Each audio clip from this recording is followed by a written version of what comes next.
Hello you guys, welcome back to my channel. My name is Jane and in this channel we talk about fragrances. For new viewers, hi, hello and welcome. Thank you so much for clicking on my thumbnail. So today I am so excited to share with you a new perfume which I have been testing out for quite a while now. This is the newest addition to the Carolina Herrera Good Girl range. This is called Very Good Girl. I have never owned any of the Good Girl stilettos in the past. I didn't really care for them until this one. Aside from this being a stunning red bottle, the notes were so different from the original Good Girl, also so different from the two flankers they came out with subsequently. So I thought I would give this one a go, and so here it is. And if you would like to know more about my thoughts on this new release from Carolina Herrera, please keep watching. First of all, I'm a big fan of this shiny red hot stiletto. While I was never into the predecessors, this bottle won my heart. So this comes in this shiny red opaque gloss body with the Carolina Herrera insignia in front. There is an inscription of the Carolina Herrera New York over here as well, and then the sole contains some more perfume information. So the nozzle is nestled in the plastic black part of the bottle. So as you can see, spray distribution is nice and wide, and the heel is the usual metallic part of the bottle. So this bottle makes for an eye-catching addition to anyone's vanity. So while some will not find this up to their taste, to me, I think this bottle is display worthy. So I have the 50 ml bottle. I believe this comes in 30, 50, and 80 ml bottle sizes. And then the box as well is the shiny cardboard. Looks like the original one with this sort of red waistband in the middle. For the profile, the scent profile, this is such a big 360-degree deviation from the Good Girl, Tuberose, Jasmine, Tonka scent profile. Just to quickly run through with you what the previous Good Girls smell like. So I have here a mini of the original Carolina Herrera Good Girl, which came out in 2016. So I believe this is quite a following. It is quite popular as a clubbing, man-eater, femme fatale kind of fragrance. This is a white floral fragrance, tuberose dominant scent with a little bit of jasmine, very, very sweet, with a sexy edge to it from a lot of tonka and vanilla in the base. Something along the lines of black opium, if you're familiar with black opium. So next one is Good Girl Légère, which came out in 2018. So légère means light, so that flanker, this flanker is the lighter, more floral version of the original, with addition of ilang-ilang and creamy lactonic notes to the jasmine tuberose combo. So I've never smelled that before, but the note breakdown sounds so interesting. Let me know down below if you're a fan of Good Girl Légère. And then another flanker came out in 2020 called Good Girl Supreme. I think I might have smelled this before but couldn't quite recall how it actually smells like. I don't think it stood out that much to me, but this flanker has the berries in it. Strawberries predominantly, added to the tuberose, jasmine, and tonka Good Girl DNA. So Very Good Girl, this 2021 release, is a fruity floral offering. So this launched last February 2021 and is the 4th addition to the Good Girl range. So one of the perfumer you might want to take note of that is Quentin Bish, which also happens to be the perfumer of Parfums de Marly, Delina. So top notes on these are lychee, red currant, middle notes as rose and lily, and the base is bourbon, vanilla, and vetiver. So if you must know one thing, it's that this does not smell anything like the previous Good Girl stilettos at all. In fact, this can be a standalone scent, not a flanker to the original. Not even a hint of the OG DNA is in here. The only thing that they share, I would say, is perhaps the bottle design. So this stiletto design. Okay, so I get a lot of lychee and red currant on initial spray. I don't know if it's the lychee or the red currant or the combination of the two, but this smells a little like one of those flavored cough drops that I remember taking as a kid. The suspension forms, if you know what I mean, that you need to shake up before you take them. I abhor taking those as a kid. Probably that's why I have very defined scent memory of them in my head. So the opening on Very Good Girl reminds me of those. So the rose comes through after about 15 to 20 minutes. It's not a fresh, watery rose, but neither is it the thick, jammy type as well. It is something in between. It comes through with the vanilla, making this sweeter as it dries down.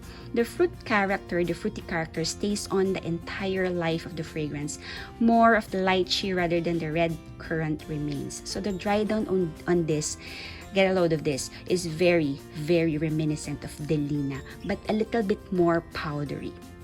Okay, so this is a big compliment getter. I received 2 compliments since testing this out. So 1 compliment from someone who never really said anything about my perfumes before.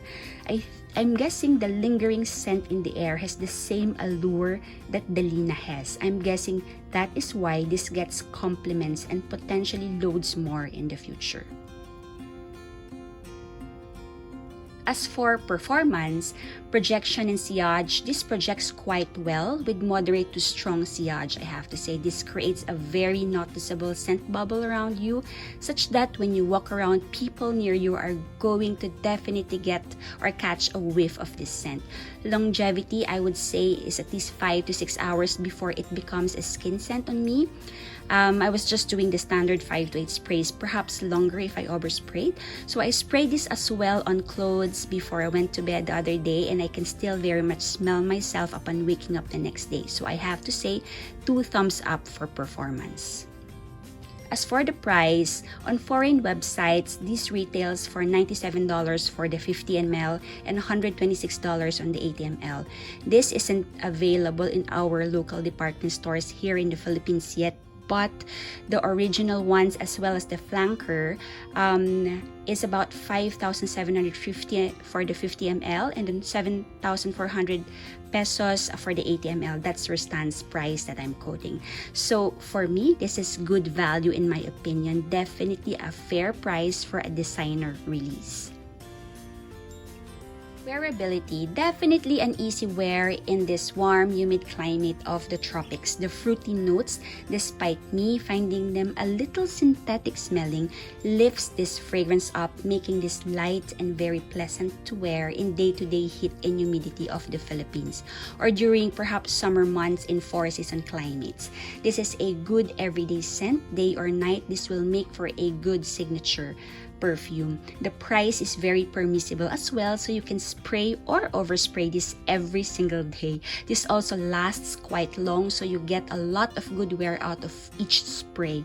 You just have to get past that synthetic smelling fruity notes in the opening. It doesn't really last that long in my opinion. Some may not even notice it or find it bothersome, but to me it's quite apparent and noticeable.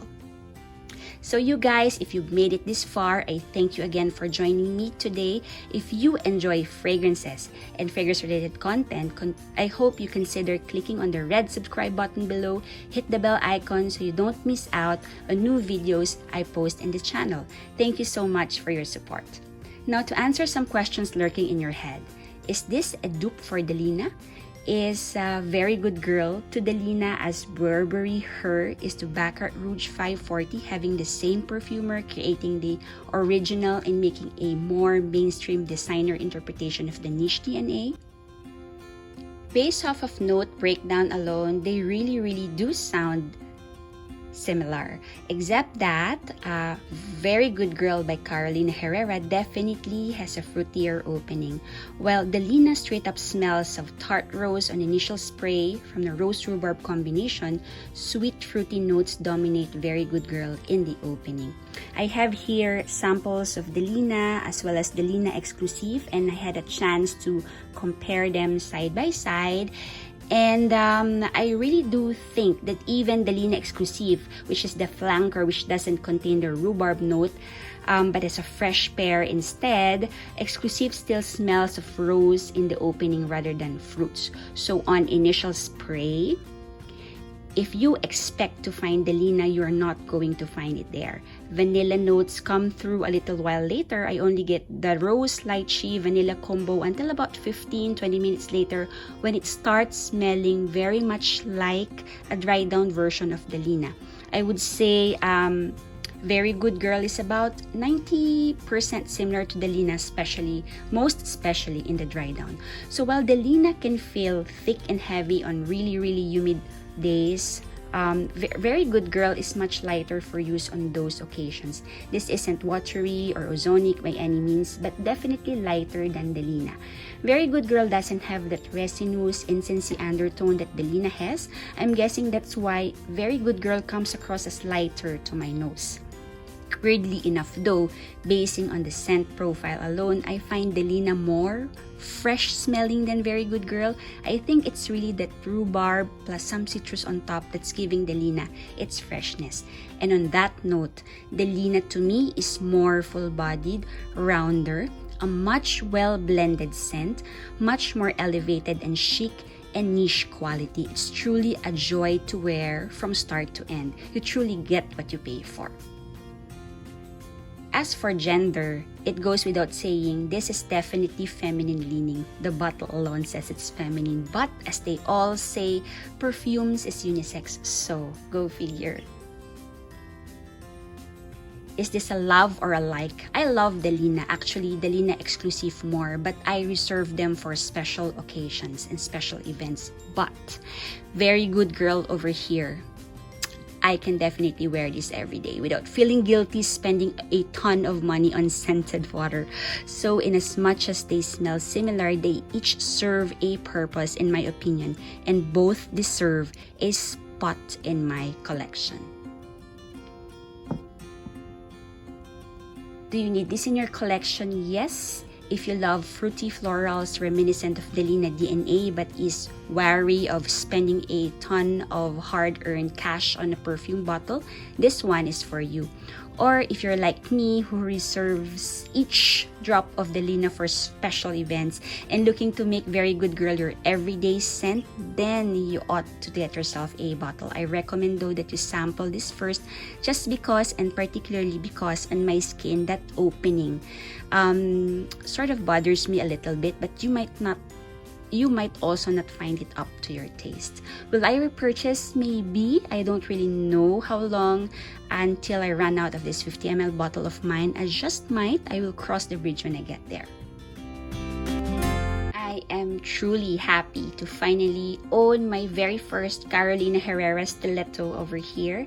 I think I'm going to get a lot of good wear out of this bottle. I don't regret blind buying this or spending some hard-earned cash on this perfume. I do not find this redundant to own when you already have a bottle of Delina. The opening is the one thing that bothers me, but that's just me. But I gotta tell you, the scent gets infinitely better as this dries down and as it becomes more and more reminiscent of Delina.